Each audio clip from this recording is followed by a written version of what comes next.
اللهم صل وسلم وبارك على سيدنا محمد وعلى اله وصحبه اجمعين. ازيكم يا حبايبي، عاملين ايه؟ يا رب دايما تكونوا بخير وتكونوا في احسن حال. وطبعا اللي متابعني من داخل مصر ومن خارج مصر مشرفينه ومنورينه وعلى دماغي واخواتي وعيلتي التانية. ربنا يا رب يديمكم نعمه في حياتي طول العمر. بجد انتوا وحشتوني جدا جدا جدا جدا بطريقه ما تتصوروهاش، وغصب عني والله ان انا بعدت عنكم اسبوع، بس ده كان غصب عني بسبب النقلان يا جماعه. والله العظيم النقلان ده بصوا اوحش حاجه في الدنيا، اقسم بالله اوحش حاجه في الدنيا، ومرمطه وبهدله. بصوا ما اقولكوش. وبجد اللي عايش بالايجار زي حالاتي هيعرف ان فعلا الايجار وحش جدا جدا في كل حاجه، في كل حاجه، في كل حاجه. ان انت بتتمرمطوا وبتتبهدلي وحاجتك بتتكسر، يعني مش عارفه اقول لكم ايه والله. هنا طبعا انت كنت فين يا امنيه؟ هنا طبعا انا كنت طبعا عشان كنت جايبه خط في الشقه اللي انا كنت فيها، فروحت انقل النت للشقه التانية. دي برضو بتبقى دوخه، بس الحمد لله يعني عدت في ساعتها وخلصتها بسرعه، يعني ما طولتش. اتعملت في ساعتها والحمد لله. قعد يوم او يومين وتوصل في الشقه الجديده اللي احنا فيها دلوقتي. هنا بقى طبعا انا قلت لابو مكه ايه، تعالى يا ابو مكه نغسل الشقه كلها، لانه شايفين يا جماعه التراب قد ايه، كميه التراب طالعه. وابو مكه كان يومها بيقول لي كويس ان احنا عملناها، لان احنا فعلا اتبهدلنا بعد ما جبنا العفش. هنا يومها بقى قعدت اقول له ايه، شوف لما احنا جبنا العفش الله حصل. قعد يقول لي كويس ان احنا ايه غسلنا الشبابيك. يومها ما سيبناش حاجه، غسلنا الشبابيك والبيبان والارضيه، حطيت كرور عليها وعجينه وبريل واريال، وقعدت احطه في البلاط، لان البلاط ده مزايكو فبيبقى بين الحروف بتاعته كانت سودة زي ما تكون كان فيها طينه. قعدت احط فيها بالمقشه لحد ما طلعت. بس احنا يومها بجد تعبنا جدا جدا بطريقه محدش يتصورها. وبجد الشقه اصلا كانت ملانه تراب وكانت وسخه قوي، مع ان استلمتها كانت نظيفه، يعني اللي كان يشوفها كانت نظيفه. بس اما عملنا الخرطوم وانا كنت عارفه ان هي وسخه. ممكن قاعد يقول لي لا نظيفه مفيش فيها حاجه، قلت له ربنا الشقه وسخه. ساعد بقى اما اجرب اول شباك زي ما انتوا شايفين كده، قال لي فعلا الشقه فيها تراب كتير. قلت له عشان هي دور ارض وعلى يعني الطريق على طول، يعني الشارع اللي هو فيها في تكاتك طبعا بتعدي وراحة وجاية، فالدنيا بتعفر يعني. فهنا بقى كان هو قال لي ايه، اصل هو دور علوي فانا قصيره، القصر خيبه والله يا جماعه، والطول هيبه اقسم بالله. انا جيت علشان اعمل الشباك بس ما كنت صورت، جيت عشان اعمل الشباك ما طلتش انني اعمل الشباك، لازما انني اقف على حاجه علشان خاطر ان انا اعمل الشباك. بس ابو مكه قال لي لا هاتي وانا اعملهم انا عشان اعملهم كويس. قال لي اسبوعهم وانا هعملهم انا. بس طبعا الشبابيك هنا مفيش فيها سراند، يعني انا بدوخ حاليا الوقت لما باجي افتح الشباك، الدبان بيخش والناموس. فمش عارفه اعمل ايه، مش عارفه اشيل الازاز واحط مكانه سراند، مش عارفه اعمل ايه بصراحه. بس هي عامه الشبابيك كويسه، يعني احنا كويس ان احنا اصلا عملنا كده. هي الشقة فيها شبابيك كتير، يعني كل اوضة فيها، يعني الاوضة دي فيها 2، والصالة فيها 1 بس كبير، واوضة الاطفال فيها 1، واوضة الركنة فيها 1 برضو، والباب. بس احنا برضو مسكنا البيبان، يعني احنا مسكنا برضو البيبان، كل حاجة اتغسلت، يعني مسيبناش يومها حاجة. اللي يمكن المطبخ اللي معرفتش ان انا اغسله كويس، بس انا غسلته حاليا بعد ما خلصت الشقة، كنت انا غسلته بس ما صورتش. قمت جايه بقى عشان في غاز وكده، كنت واخده بالي علشان خاطر ما بوظش الدنيا، وقمت غسله بقى لما حاجتي اتنصبت فيه قمت انا غسلاه. هنا طبعا والله ابو مكه كتر خيره، فعلا في اليوم ده هبط معايا جدا جدا جدا جدا. ابو مكه تعب معايا في النقلان ده جدا، هو اصلا اللي كان واقف معايا وهو اللي اوقات كان بيشيل وينزل من الدور الرابع، هو واخويا هبطوا بجد. والحمد لله على كل حال ان احنا اصلا وصلنا للي احنا فيه دلوقتي.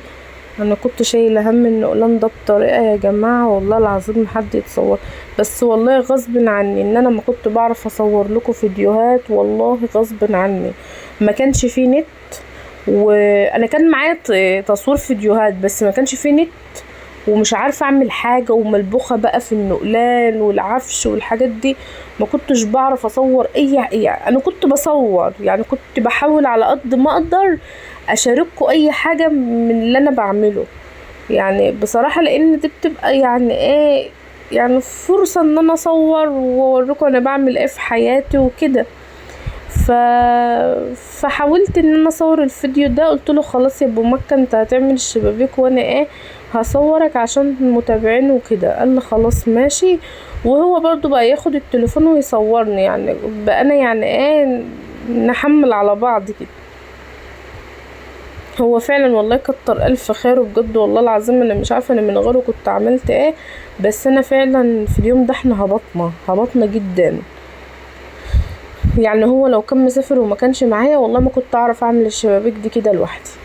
هنا دي اوضه الاطفال، هنا كان بغسل شباكها.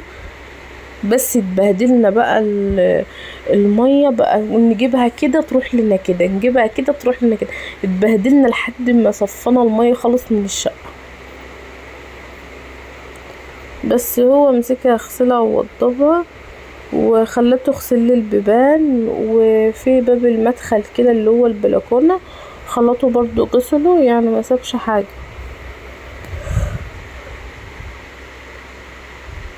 بس طبعا اللي لسه معايا لحد هنا ما ينساش يحط اللايك ويشترك في القناه ويفعل زر الجرس عشان يوصل لكم كل جديد. ويا رب اكون عند حسن ظنكم، ويا رب فيديوهاتي تكون بتعجبكم. بس اهم حاجه يا جماعه، احنا بنتعب جدا في تصوير الفيديوهات دي، فياريت ان انتوا تقدروني، ان انتوا تحطوا اللايك وتكتبوا كومنت حلو لابو مكة. ربنا يصلح حاله يا رب ويرزقه. عايزاكم تكتبوا له كومنت حلو عشان هو ظهر معايا. عايزاكم ايه يعني في تفاعلات على الفيديو كده، وان هو يتبسط، يعني يخش يتلاقي حد كاتب له حاجه وكده. لان على فكره الفيديو اللي هو بيظهر فيه بيخش يشوف الناس شايفينه او مش شايفينه، يخش يشوف الكومنتات وكده. فياريت ان انتوا تكتبوا له كلمه حلوه. هنا ده بقى شباك الركنة، يعني كل اوضة كده ايه عرفت انا هحط الحاجة فين. فده شباك الركنة اللي هو فيه المدخل الرئيسي بتاعنا. اصلا هو البيت بمدخلين بس، اصحاب البيت يعني قالوا لنا خلوا انتوا لكم مدخل واحنا ايه لنا مدخل. بس كده احسن لما تكون انت ليكي مدخل لوحدك، احسن بكتير. هو كده بيعمل البيبان بتاع الاوض. وده بقى الباب الرئيسي بتاعنا. هنا برضو كان بيغسله لان كان على هو وقتها قال لي ايه، قلت له اغسله، قال لي لا ده نضيف. قلت له طب حط على الميه كده، لقى بينزل منه رابه، فقام عامله بقى. هنا بقى قلت له معلش اشطف لي البلكونه. بس الشباك ده وسخ اللي هو ناحيتها ده، بس ما ينفعش ان انا اقرب منه لان الجماعه يعني عاملينه مخزن، يعني حاطين فيه رز وحاجات من دي، فممكن ابوظ لهم الدنيا. فعشان كده ايه ما خلتوش عمله. ممكن كنت عملته بس خفت بصراحه عشان ما يحصلش مشاكل او حاجه، طبعا ده حاجه ناس. هنا كنت انا ماسكاله الخرطوم، وهو ايه شوفوا بقى يا جماعه الغمقان اللي انا بقول لكم على ده دلوقتي ما عدتوش تلاقيه، لان انا دايما على طول بجيب الكرور وسيق بيه. فهتتلاقي السواد ده اصلا خف خالص من البلاط، يعني يعتبر راح. هو كان نسي يعمل الشباك ده عمله.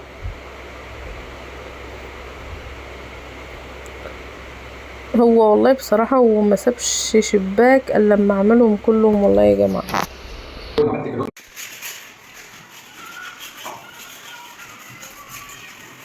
هاجي اعمل مكانك ابو مكة. هو بيعمله هو يا جماعه علشان ابو مكة يعني اسم الله على طويل وانا قصيره، فده مش هحط الشبابيك عالي. والله ما كانش هيغسلهم، بس انا قلت له نغسلهم احسن علشان ما يلهم تراب، عشان العفش كده يتحط ايه والحيطه نضيفه كده. ما قطعت وتبقى تنظيف العيب بالمره.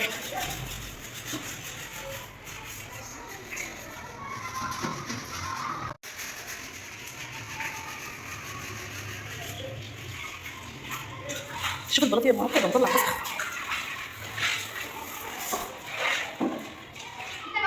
طلع صاحبة الأم. هو عليه جلد من ورا؟ دي مفيش عليها، التانيين اللي عليها. ماشي، هاتوا امسك لك الخرطوم.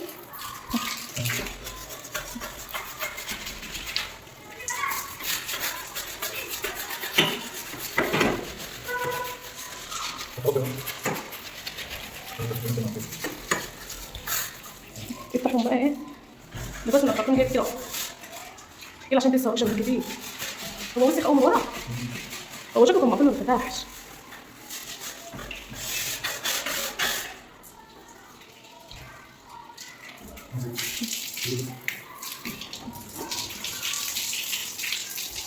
من فوق بقى المره، شفت السير اللي فوق ده اهو، اللي فوق ده اللي عليه الطراقه، هاته بالمره اللي فوق خالص. ايوه ده واللي في النص بقى بتاع الشباك نفسه. ايوه كده، ايوه كده، من فوق من فوق. ايوه مش العشرة يتحط اصلا، ما عندناش نعرف نشيلهم كده.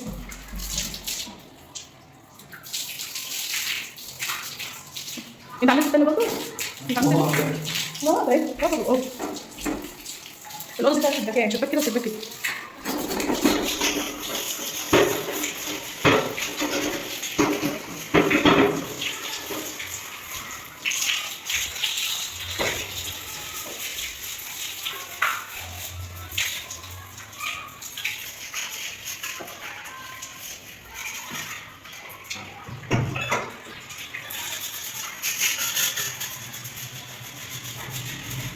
انت هتنقل النهارده باذن الله ولا هتعمل ايه؟ هتكون الشقه نشفت يعني ولا هيقوموا ملبسين لنا الدنيا عشان احنا نعمل دومنا ما يعملوش علاني.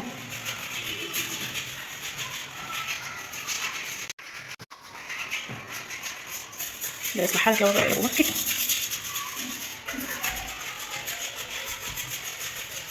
ده شارع صح؟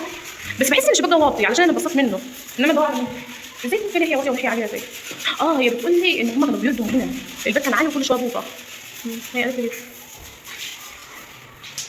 هاتي نقات الشباك بقى اللي بره ده مهم. هات الضفه الثانيه هنا.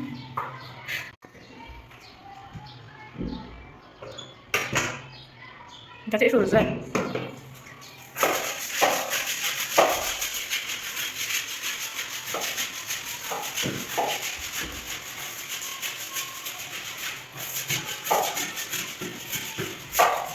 احنا نعمل الشبابيك كلها الاول والتسيير الاخر صح؟ مسحها؟ انا خايفه يكون مسحها عندي. اصل كانت مسيئه الشقه هنا بالفله.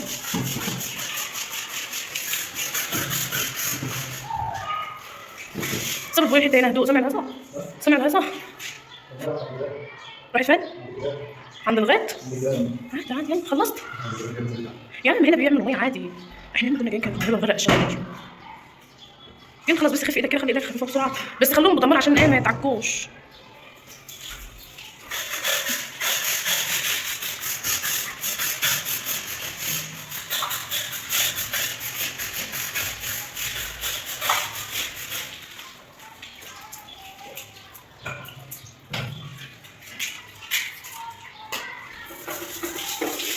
هات بقى من فوق خلاص كده.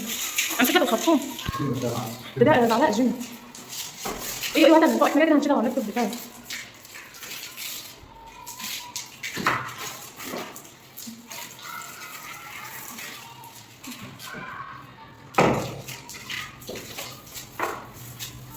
عملت الازاز الثاني؟ المبلغ بتقوم هنا. عملت الازاز الثاني؟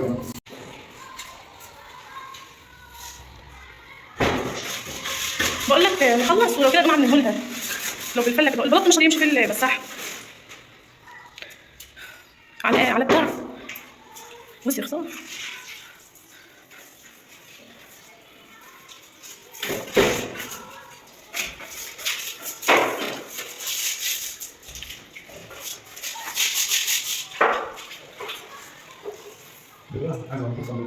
مش ده؟ حاول نضف كويس بقى بالمقشه كده وانت بتعمل. ده الثاني بتاع الركنه. هو المهم نغسلهم غسيل حلو وبعد كده نبقى ننفضهم على طول. يلا عشان انت عارف بتضيع في الوقت، سيب الميه اللي ينزل يلا. حاجه مفيش والله.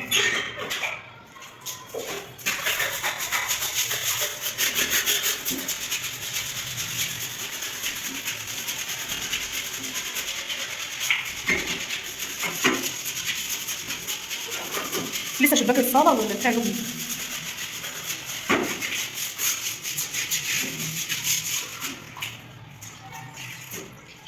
والله يا زيد النقل ما يبقاش النهارده، بس امي لو عرفت ترجع المفروض الشقه بقى كده كلها النهارده تتنضف وتتعمل وتتسيق وتتظبط وتتقفل عشان تنشف.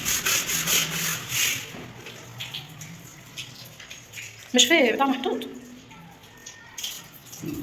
الازاز بقى، خش على الازاز.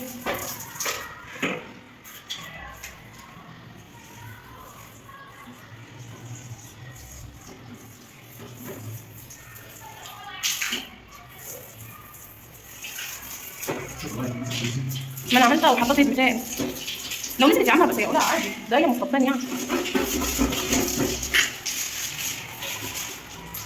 بس لو قلت انا اقول لها عشان نغسل الشبابيك بص، بس انا قلت قدامها يعني ان احنا نغسلها، انا قايله قدامها ان احنا نغسل الشبابيك، ما قالتش حاجه.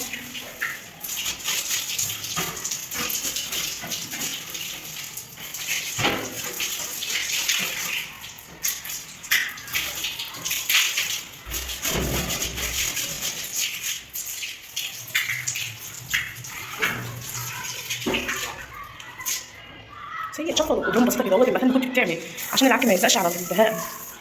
ايوه كده في الاخر خلاص بقى نقوم ماسكين بقى الارضيه عاملينها كلها. انا مش عارفه هي عامله ليه كده من الارضيه. سيء ايه البيبان ده يسخن، مشي على كده، ما تحتش مشي على طول. ايوه كده انت ما عملتش بتاع الاوضه الثانيه. ايوه اعملهم عشان تبقى الحته كلها نضيفه.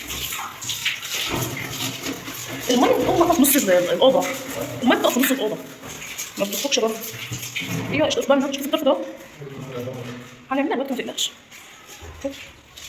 ده لسه هتعمل دي والبلكونه والباب ده انت موالك موال فيه.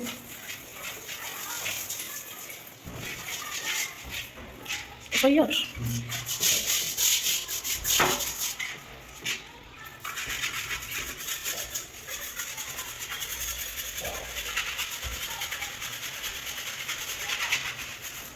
وزعك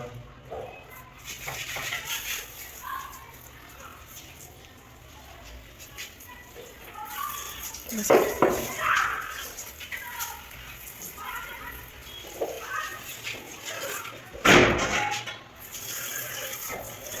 وما احنا نعمل البلكونه زي البلكونه دي عايزه تنظيفها هم.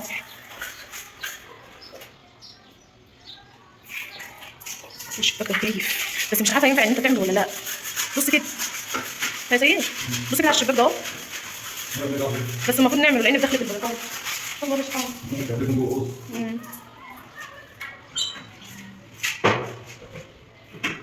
اعمل الازاز بقى يلا. الشبابيك الوحيده مهمه رسميه.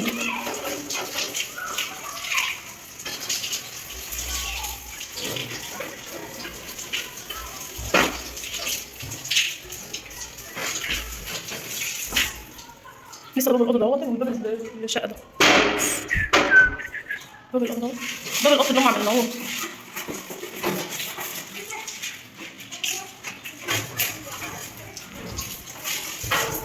احنا هنحط مروحه هنا صح؟ في حديد اهي. انت هتحط مروحه هنا فين ولا مش هتحط هنا؟ تعالى ده اهو الباب ده اهو، ده باب وسط خالص، ده باب الشقه. يا خرابي شوف التراب اللي نازل من عليها، يا لهوي شوف روبه نازل على الارض، يا خرابي بص يا سيد على الارض. بس كده بتقول لي يا سيد هنا بقى يا حبايب قلبي كان بيشطف المدخل كويس علشان طبعا ما يبقاش في حاجه، واحنا لسه في حاجات في الشقه، بس هو قال ايه ما يشطف المدخل كده يعني ايه عشان ينتهي برضه. ودخل بقى كان في حاجات معينات كده ايه عملها، وبعد كده بقى ايه مسكت انا الارضيه بقى، قعدت احط في الارضيه بتاع الشقه كلها الاوض والصاله وكده، مسكنا قعدنا نحط فيها لان شوفوا لسه الارض وسخه. السواد اللي انتوا شايفينه على الارض ده احنا شلناه يعني ما عادش موجود. وهنا كنت بخليه يشطف الباب كويس ويشطف الشراع ده، بس كانت الشقه مدهونه واللي دهن على الحاجه مخلي الحاجه ما بتتفتحش الا بصعوبه، فهو بقى هنا فتحها وشطفها كده. شوفوا بقى التراب نزل على الارض ازاي فظيع. وهنا كان نسى يعمل الباب ده عمله برضو، ما سيبناش حاجه الا ما عملناها، عشان كده بقى الفيديو طول عليكم شويه بس سامحوني، بس انا حبيت يعني ايه اجيب لكم احنا عملنا ايه في اليوم ده بصراحه. وده برضو شباك كده في الصالة، ده لسه متغسلش برضو، لسه هيغسله. هو كل هدفه ان هو قلقان عشان ما يغرقش الشوارع وكده والناس تتقلق يعني. فهو ده كان شباك كبير اصلا يعني، خد معاه وقت برضو لما خلصوا. شباك كبير عن الشبابيك التانية، 4 ضرف خشب زي ما انتوا شايفينه كده. فهو كان بيبص بيشوف ان هو ممكن يأذي حد بالمية او كده، فبص لقى يعني حوالينا الشوارع عادية، فعشان كده بقى غسل الشبابيك كلها مسابش حاجة. بس بجد يا جماعة اتمنى منكم ان انتم تشتركوا في القناة، تفعلوا زر الجرس وتحطوا اللايك واكتبوا لنا كومنت حلو يفرح قلبنا. هنا برضو مسك الشبابيك بتاع الحمام، شبابيك الحمام عليها حديد، ودي امان على فكرة. هي بالنسبة للستات بتبقى غلاسة شوية عشان بنفتح الشبابيك وبنقفلها، بس هي امان والله. هنا بقى مسك الجوز الشبابيك عملهم، مسابش حاجة يعني، هو قال لما يعملهم عشان ما يبقاش في حاجة. وكنا شطفنا الحمام برضو بس بيتهيألي ما جبتوش في الفيديو. هنا طبعا شطفناه كله كده. الحمام برضو كان مش نضيف خالص يعني، مكانش نضيف، فكنا احنا نضفناه اصلا وظبطناه يعني. انتوا هتشوفوه في حال الوقت، انما هو الوقت بقى احسن من كده بكتير، وكان في حاجات بايظه اتعملت وكده فظبطناه ما عادش في حاجه. بس احنا كنا بندور ان احنا نغسل الشبابيك والبيبان والحاجات دي قبل اي حاجه الاول، وبعد كده بقى نمسك بقى بالمقشه بقى نشوف احنا هنعمل ايه. هنا كنا بندلق بقى القرور والعجينه والاريال كله بقى، كنت انا عاملاه في برطمان كده وجايباه وانا جاي. وقمنا عاملين بقى رشونه في الاوض كلها والحمام والمطبخ، ومسكنا بقى قعدنا نحط بقى. ادي انا وبمكة اللي كان بيصورنا، قعدت احط بقى في الشقة كلها كده علشان انضف البلاط.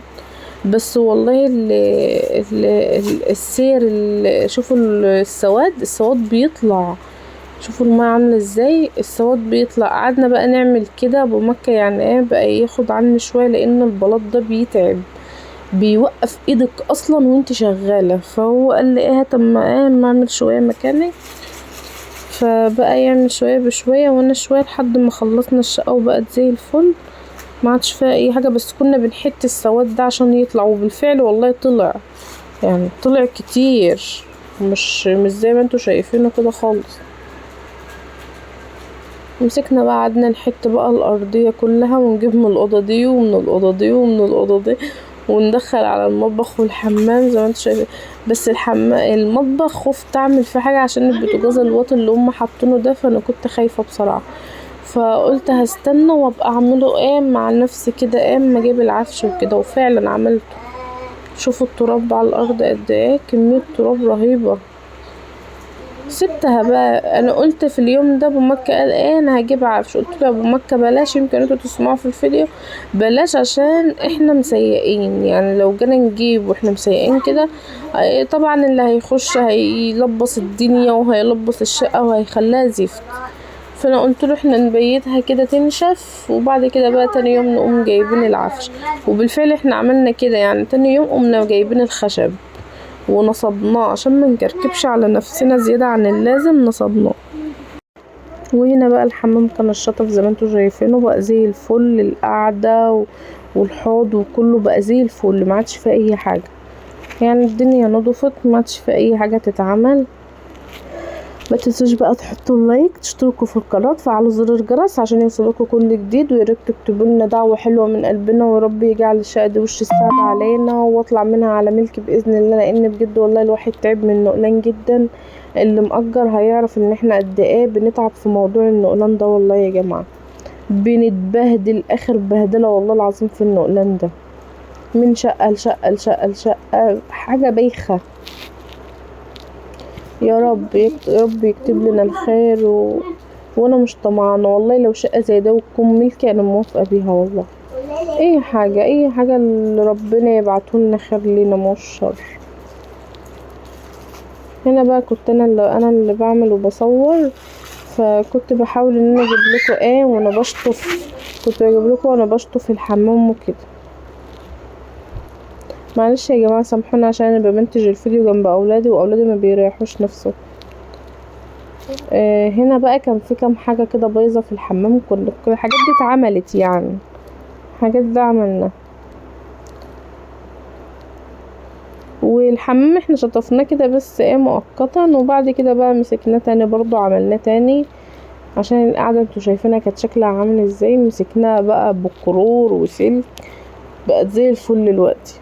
وهنا بقى كانت الشقه خلصت، وهنا كنت بوريكم جوله اخيره كده في الشقه بعد ما خلصنا، بعد تعب يوم كامل من الصبح لحد اخر النهار واحنا شغالين في الشقه. ايه رايكم بقى؟ الاوضه اللي انتوا داخلين منها ده تبقى الركنه، ودي هتبقى اوضه النوم،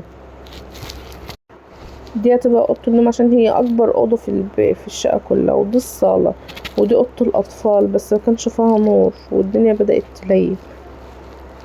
ودي الصاله. هو يا جماعه اللي يشوف البياض يقول ده وسخ، بس والله هو مش وسخ، هو حلو ومش وسخ. وهنا بقى كنت انا بغسل في الرخامه وابو مكة كان بيصور، متنسوش تحطوا اللايك. وهنا كنت وراكم الحمام، وانا كنت بغسل الرخامه لان الرخامه كانت عامله قوي فكنت بشطفها. وهنا كان بيشيل الكرون عشان يعمل له مفاتيح لان مفاتيحه طبعا بايظه. فما تنسوش بقى تحطوا لايك، تكتبوا لنا دعوه حلوه من قلبكم تستاهل قلوبنا وتستاهلنا بجد. متنسوش تحطوا اللايك يا حبايبي. باي.